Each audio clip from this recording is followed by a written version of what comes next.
And we're on. Welcome. If you're new to this channel, let me introduce myself. My name is Logan. This is Timeless Personal Growth and Development. And today what we're going to be talking about is the Rational Male Preventive Medicine Book Review, Part 3 by Rollo Tomasi. If you haven't checked it out, you can check out Part 1 and Part 2 on my playlist.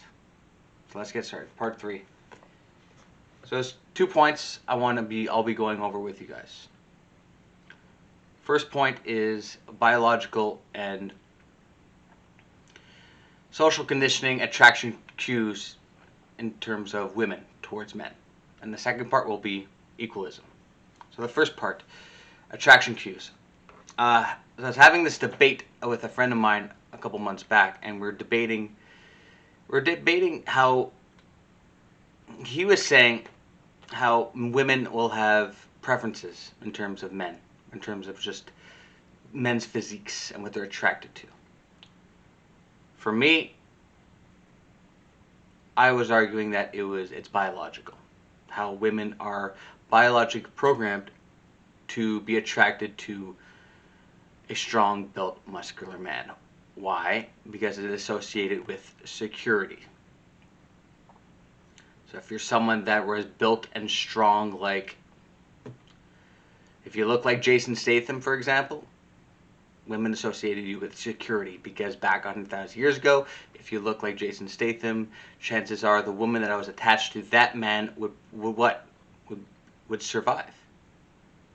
It was all based on survival for women. So it's based on biological evolutionary program for women to be attracted to a strong muscular physique. My friend was arguing that, nope, it's just based on preference. Some women like that, some women don't. And I was arguing, well, they don't want to say that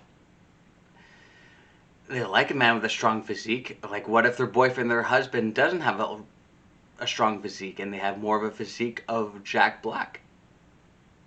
Oh, because if they say they don't like his physique and they'd rather have their boyfriend or husband's physiques look like Chris Hemsworth, well, that makes their husband feel bad.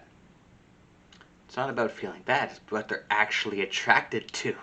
And that's the difference, what they're biologically programmed to be attracted to. And men with strong physiques also, it's also known that, yeah, you'll be attractive to your wife or girlfriend, but you'll also be attracted to other women too, and that'll make you more attractive to your wife when your wife knows that there's other women who want to get with you. And there's a word for that. It's called social proof. When other women find you attractive, and there's nothing more satisfying to a woman knowing that the man that she's dating is loved and admired and attractive to other women, and other women want to get with him. That's a big ego boost for the woman who's attached herself with that man. A big one. The women don't want to necessarily tell their husband or their boyfriend, like, yeah, honey, yeah, you need to lose a little bit of weight. You need to go to get to the gym and start putting on some size, and yeah, honey, you kind of need to start doing that. Some of them don't want to say that because they don't want to hurt their husband or boyfriend's feelings. And what does that mean? Oh man, he's got to get to the gym. He's got to do work. That's what it means. Oh man, I got to put those donuts down, and now I got to go work out. Oh man, like that means it's more work. Yes. When it comes to intersexual dynamics, it is work, and yes. If you want to attract women and draw in good-looking women and draw in a girlfriend for yourself, a relationship, you gotta put in the work on yourself. And it comes to all aspects of your life: physical, mental, emotional, financial, everything. You gotta be able to provide something. When a girlfriend, a wife, tells her boyfriend, "Hey, honey, you gotta get to the gym," yeah, it's time to put down those Cheetos and start getting to work, right? Yeah, you have to.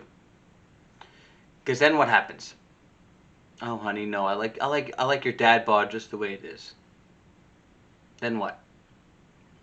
Gets lazy, he gets complacent, and he's not going to make a change. And he has to make that change not only to be for his wife and to improve his relationship and his marriage to his wife, but also prove for his own health. And that should be the priority for his own health. And the byproduct of that would be to be more attractive to his wife and to improve his relationship as well. That's the difference.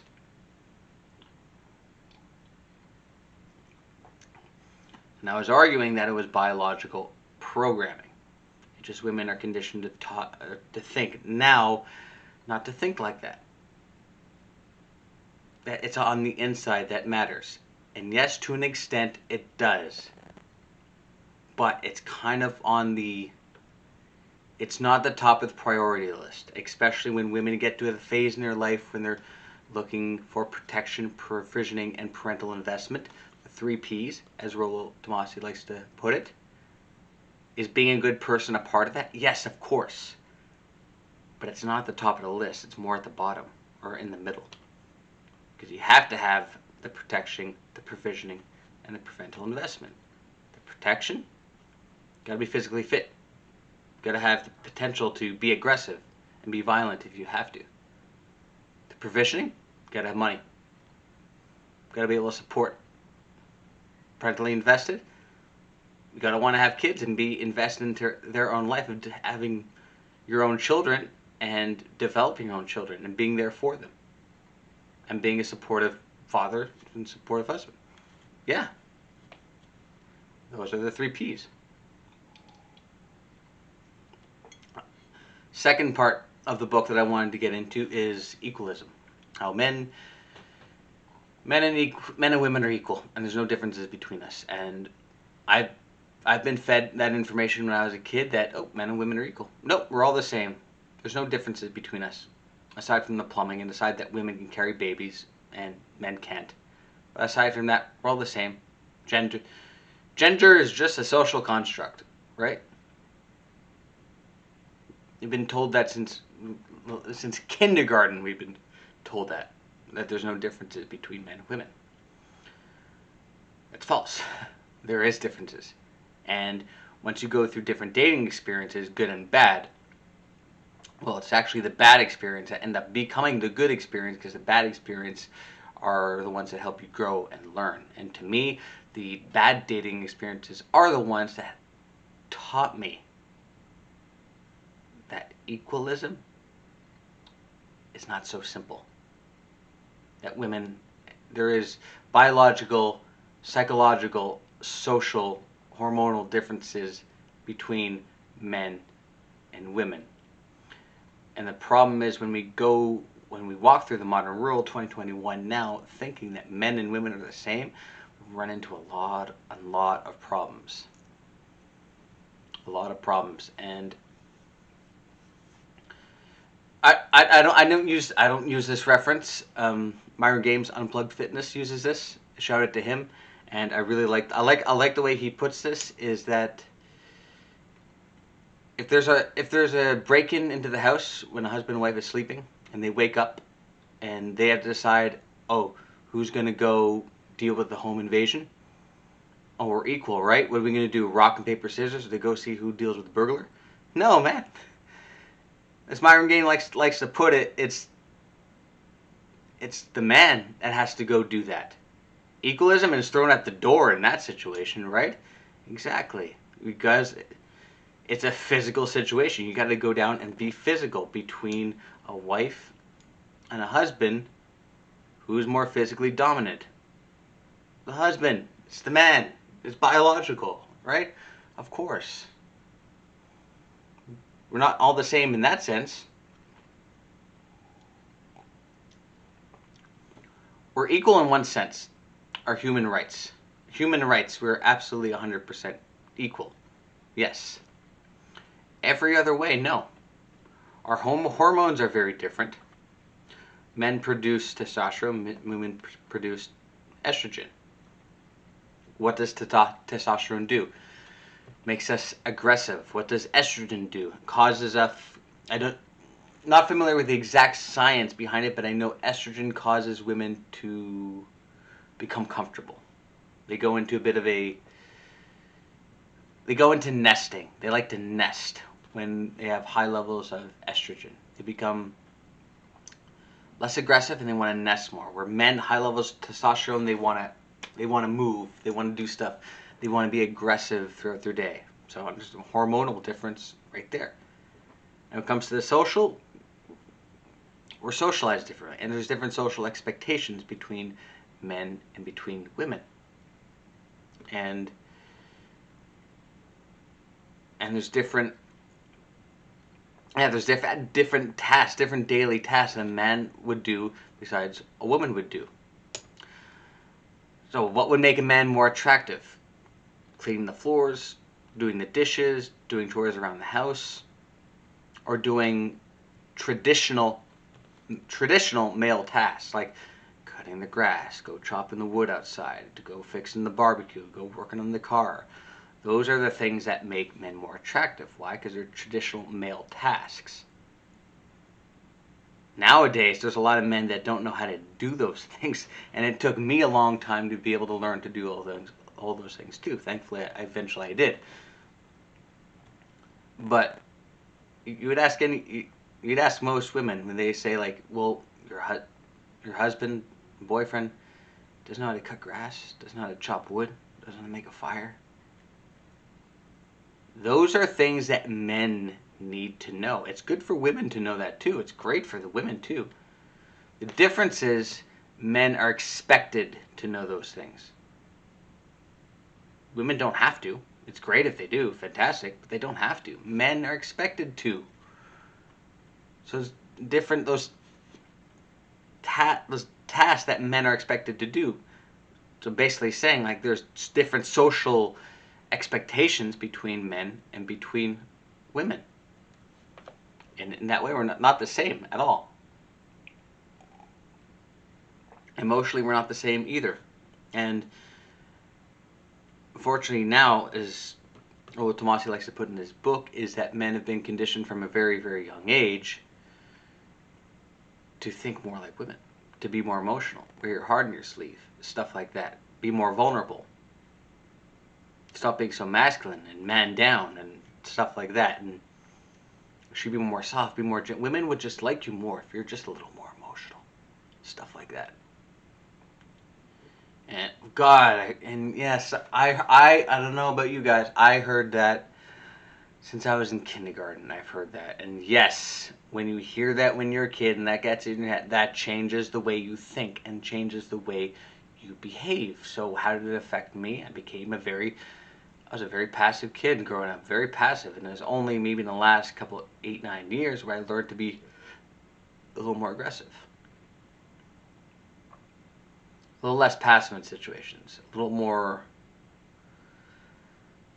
stand on my own 2 feet and not be so, not worrying about being aggressive that will offend people, and not worrying about that kind of stuff, which those are actually the qualities that attract women more. And yeah, I bought into that narrative that men need to be more emotional, men need to wear their heart on their sleeve, men need to man down. And years ago, I was in a relationship, and yeah, I followed that narrative big time, and that dynamic followed me into that relationship. And what happened? What's the kind of stuff that I heard from my girlfriend at the time? What did I hear? I love you, but I'm not in love with you. I don't know why. You're such a great guy. You're great to me. You're great. You're wonderful. I'm just not attracted to you. I just don't understand why.